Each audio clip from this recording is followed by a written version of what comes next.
बिस्मिल्लाहिर्रहमानिर्रहीम। अजीज़ तलबा, आज हम फिज़िक्स क्लास फर्स्ट ईयर का chapter number 2 lecture number 5 deliver करेंगे। Torque derive the expression for the torque produced in a rigid body under action of any force, equilibrium of forces. Torque अब हम define करेंगे कि torque क्या होता है। Define the term torque. The turning effect of a force is called torque. Torque acting on a body under action of force F is described as tau equal R cross F, where R is the position vector of the point of application of the force with respect to the point O. Anti-clockwise torque is taken as positive, while the clockwise torque is taken as negative. असल में torque क्या होता है? जब कोई force जो होती है किसी ऐसी बॉडी पे अमल कर रही हो जो घूम सकती हो, तो उस फोर्स का जो टर्निंग इफेक्ट होता है उसे हम टार्क कहते हैं। फर्ज करें कि ये एक रैंच है जो कि एक नट को खोल रहा है, तो आप उसके ऊपर क्या करते हैं? अपने हाथ की फोर्स लगाते हैं। तो ये फोर्स आपके हाथ की फोर्स जो है इसके अंदर एक टर्निंग इफेक्ट पैदा करती है जिसे हम टार्क कहते हैं। अगर हम इस पॉइंट ओ को कोई फिक्स पॉइंट ले लें और यहाँ फोर्स अप्लाई होती है उसको पॉइंट और एक्शन ले लें, तो इनके दरमियान ये जो फासला होता है इसे हम आर कहते हैं।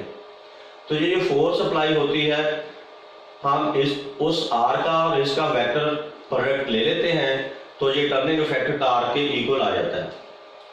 अगर तो ये एंटी क्लॉकवाइज हो तो फिर हम इसको पॉजिटिव लेते हैं, और अगर ये क्लॉकवाइज हो तो फिर हम इसको नेगेटिव लेते हैं।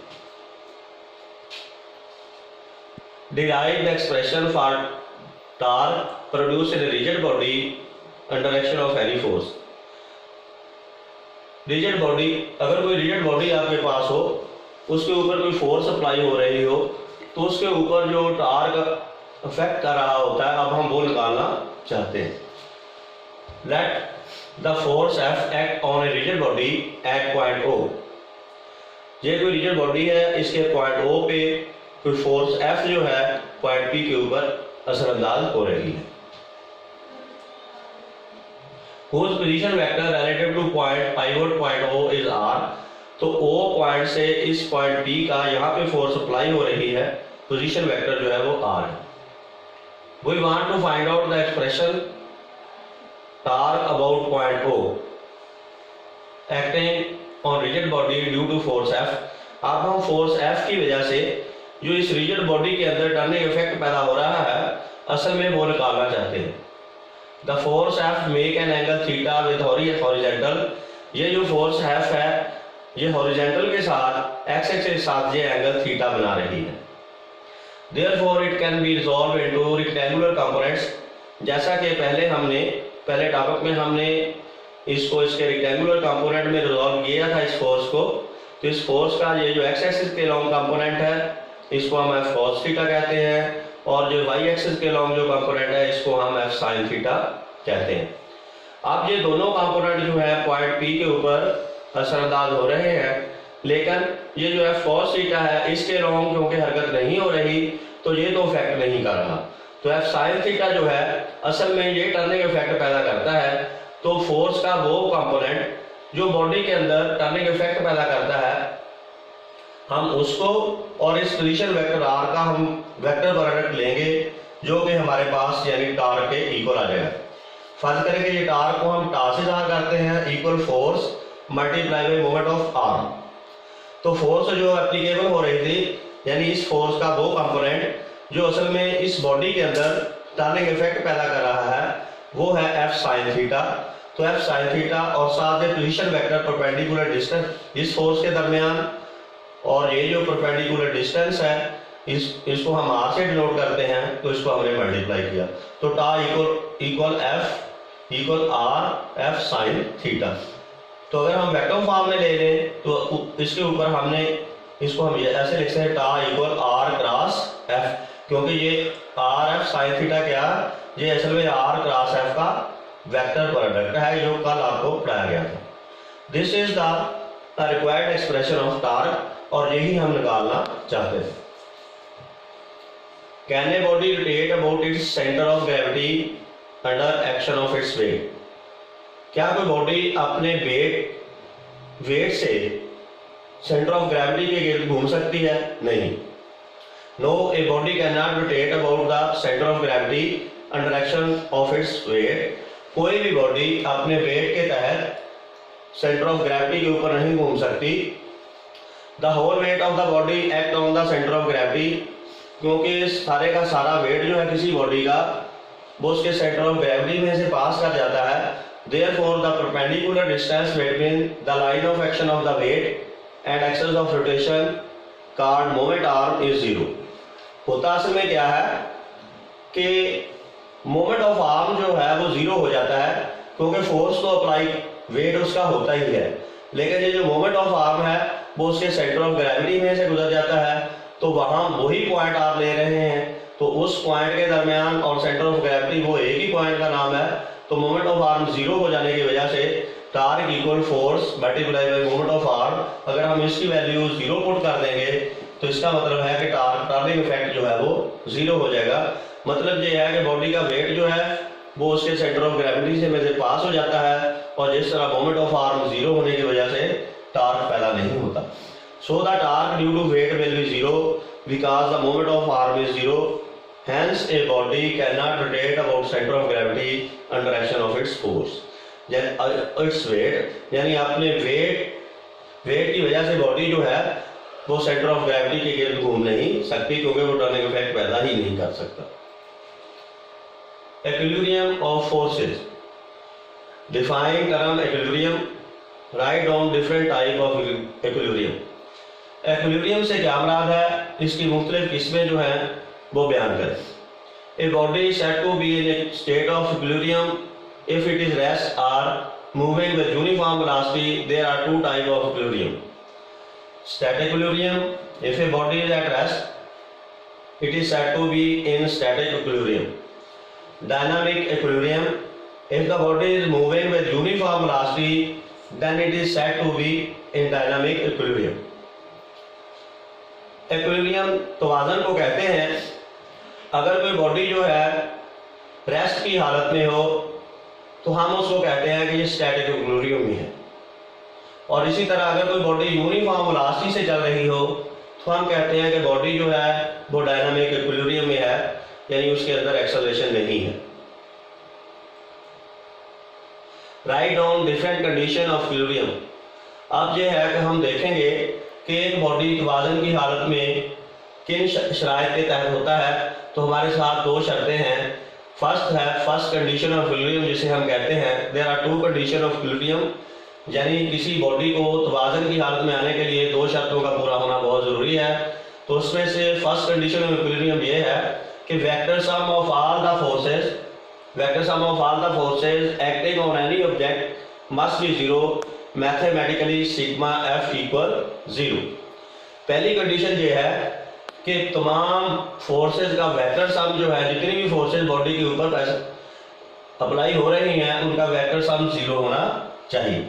जैसा कि आपने पहले रिजिड बॉडी में देखा कि उसके ऊपर एक फोर्स एफ अप्लाई हो रही थी, और इस तरह बहुत सारी फोर्सेज जो हैं उस बॉडी के ऊपर एक ही वक्त में अप्लाई हो रही हों, अगर उन तमाम का वेक्टर सम जीरो हो जाए, यानी आप उसको कंपोनेंट की शक्ल में या उसको यानी हेड एंड टेल रूल तरीके के जरिए अगर जमा करें, अगर उनका वेक्टर सम जीरो हो जाए तो हम कहेंगे कि बॉडी जो है तवाज़ुन की हालत में है।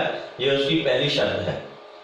In case of coplanar forces this condition is expressed usually in term of x and y component of forces. Hence, the first condition of equilibrium for coplanar forces will be sigma fx equal 0 and sigma fy equal 0। क्योंकि ये जो forces F जो होती है हम उसको उसके rectangular components में रिजॉल्व कर सकते हैं जितनी भी फोर्सेज हैं। तो हम फर्स्ट कंडीशन ऑफ इक्विलिब्रियम को इस रंग में भी बयान कर सकते हैं कि एक्स एक्सिस के अलॉन्ग जितनी भी फोर्सेज हैं उनका वेक्टर सम भी जीरो, और वाई एक्सिस के अलॉन्ग जितनी भी फोर्सेज अप्लाई हो रही हैं बॉडी के ऊपर, उनका वेक्टर सम भी अगर 0 आ जाए तो हम कहते हैं कि पहली कंडीशन जो है इक्विलिब्रियम की वो फुलफिल हो रही है। When the first condition of equilibrium is satisfied, there will be no linear acceleration in the body, and body will be in translationally equilibrium. अगर सिग्मा एफ एक्स इक्वल 0 हो जाए, सिग्मा एफ वाई इक्वल 0 हो जाए, यानी body के ऊपर extra कोई भी फोर्स असरअंदाज ना हो रही हो, तो इसका मतलब है कि उसके अंदर लीनियर एक्सेलरेशन पैदा नहीं होता। अगर लीनियर एक्सेलरेशन पैदा नहीं होता तो इसका मतलब है कि बॉडी ट्रांसलेशनल इक्विलिब्रियम में है, सेकंड कंडीशन ऑफ इक्विलिब्रियम। अब ये है कि बॉडी के ऊपर एक्स एक्सिस के अलॉन्ग अगर फोर्सेस वो भी 0 हो जाए, वाई एक्सिस के अलॉन्ग जो फोर्सेस है वो भी 0 हो जाए, लेकिन फिर भी बॉडी को तवाज़ुन की हालत में आने के लिए, फर्ज करें कि बॉडी घूम रही है, उसके ऊपर कोई ऐसी फोर्सेस अप्लाई हो रही हैं जो उसमें टर्निंग इफेक्ट पैदा कर रही हैं, तो उस हालत में हम देखते हैं कि बॉडी कब इक्विलिब्रियम में होगा।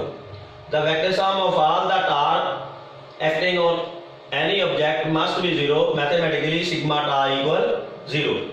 सेकंड कंडीशन ऑफ इक्विलिब्रियम ये है कि सिग्मा एफ एक्स इक्वल 0 होते हुए, सिग्मा एफ वाई इक्वल 0 होते हुए, साथ उन फोर्सेस का टर्निंग इफेक्ट भी 0 हो, यानी इसका मतलब है कि उनके अंदर एंगुलर एक्सेलरेशन जो है वो भी 0 हो जाए। टर्निंग इफेक्ट जो है वो अगर 0 हो जाए तो हम ये कहेंगे कि बॉडी जो है वो इक्विलिब्रियम की हालत में है। When the second condition of equilibrium is satisfied, जब दूसरी शर्त पूरी हो जाती है, there is no angular acceleration in the body will be in rotational equilibrium. हम कहेंगे कि बॉडी जो है वो रोटेशनल इक्विलिब्रियम में है। Identify true or false statements. Explain the reason. True और false statement आपने आइडेंटिफाई करनी है और उसकी रीजन भी बतानी है। A body in equilibrium implies that it is neither moving nor rotating. यानी एक बॉडी जो है वो इक्विलिब्रियम की हालत में है, अगर हालत में है तो ना वो मूव करता है ना रोटेट करता है। क्या ये स्टेटमेंट सही है? ये स्टेटमेंट गलत है, क्योंकि एक रोटेट करती हुई बॉडी जो होती है वो भी इक्विलिब्रियम में हो सकती है, बशर्ते कि उसमें एंगुलर एक्सेलरेशन ना हो, और इसी तरह चलती हुई यूनिफॉर्म वेलोसिटी से लीनियर मोशन करती हुई बॉडी जो है वो भी इक्विलिब्रियम में हो सकती है, बेशक उसमें एक्सेलरेशन लीनियर एक्सेलरेशन ना हो। If the coplanar forces acting on a body form a closed polygon, then the body is said to be in equilibrium. सीधी सी बात है कि पॉलीगॉन के साइडों को अगर फोर्सेस ज़ाहिर कर रही हैं तो उनका जो है वो वेक्टर सम जो है वो 0 आ जाएगा, तो बॉडी इक्विलिब्रियम की हालत में होगा। तो बी स्टेटमेंट जो है ये ठीक है। The statement is false because a body may be in equilibrium if it's moving और रोटेटिंग विद यूनिफॉर्म वेलोसिटी। यानी पहली स्टेटमेंट रॉन्ग है, क्योंकि एक बॉडी जो इक्विलिब्रियम की हालत में है वो मूविंग हालत में भी हो सकती है और रोटेशन की हालत में भी हो सकती है, बशर्ते कि उसमें एक्सेलरेशन ना हो। Statement B is correct. Statement B जो है ये करेक्ट है। Since the vector sum of all the forces acting on the body along close polygon is 0, then the first condition of equilibrium will be satisfied and the body will be in state of equilibrium. यानी अगर forces जो हैं close polygon की साइडों को ज़ाहिर करेंगी तो उनका वेक्टर सम जो है वो 0 के बराबर आएगा, यानी सिग्मा एफ जो है वो इक्वल 0 हो जाएगा। तो बॉडी जो है वो रेस्ट की हालत में होगी और इक्विलिब्रियम की हालत में होगी। शुक्रिया।